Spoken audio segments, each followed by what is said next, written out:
పంచడం, పెత్తనాన్ని ప్రశ్నించడం మన తత్వం.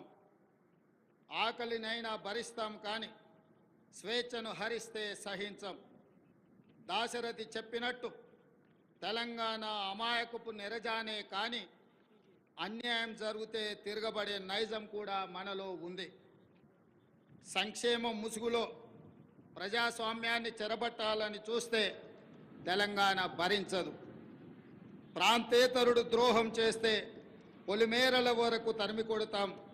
ప్రాంతం వాడే ద్రోహం చేస్తే ప్రాణాలతోనే పాతి పెడతాం అన్న కవి కాళోజీ మాటలు అక్షర సత్యాలు.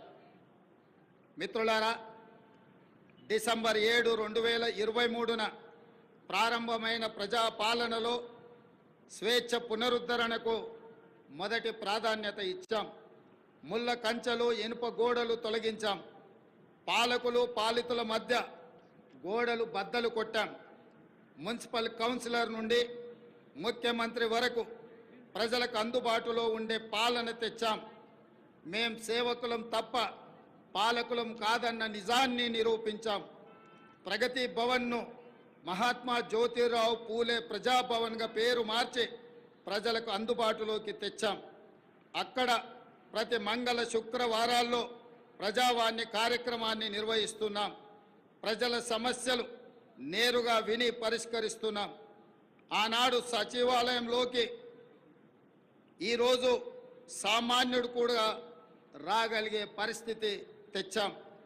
ఇందిరా పార్కులో ధర్నా చౌక్కి అనుమతి ఇచ్చాం. మీడియాకు స్వేచ్ఛనిచ్చాం. ప్రతిపక్షానికి గౌరవం ఇచ్చాం. మా నిర్ణయాల్లో లోటుపాట్ల సమీక్షకు అవకాశం ఇస్తున్నాం. తప్పులు జరిగితే సరిదిద్దుకోవడానికి సిద్ధంగా ఉన్నాం. మేమే సర్వజ్ఞానులం అన్న భ్రమలు మాకు లేవు. అందరి సలహాలను సూచనలను స్వీకరించి చర్చించి ముందుకు వెళుతున్నాం. ప్రజలకు స్వేచ్ఛ, సామాజిక న్యాయం, సమాన అవకాశాలు ఇవ్వాలన్నది మా ప్రభుత్వం యొక్క ప్రాధాన్యత.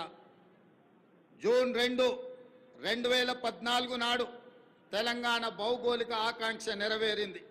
అంతటితో మనము లక్ష్యం చేరినట్టు కాదు. ఉద్యమ లక్ష్యాలు, అమరుల ఆశయాలు సాధించిన నాడే తెలంగాణ సాధనకు సార్థకత వస్తుంది. దశాబ్ద కాలం అన్నది ఒక మైలురాయి. ప్రజల ఆశలు, ఆశయాలు నెరవేర్చడంలో మనం ఎక్కడ ఉన్నామన్నది సమీక్షించుకోవాల్సిన సందర్భం ఈ దశాబ్ది ఉత్సవం.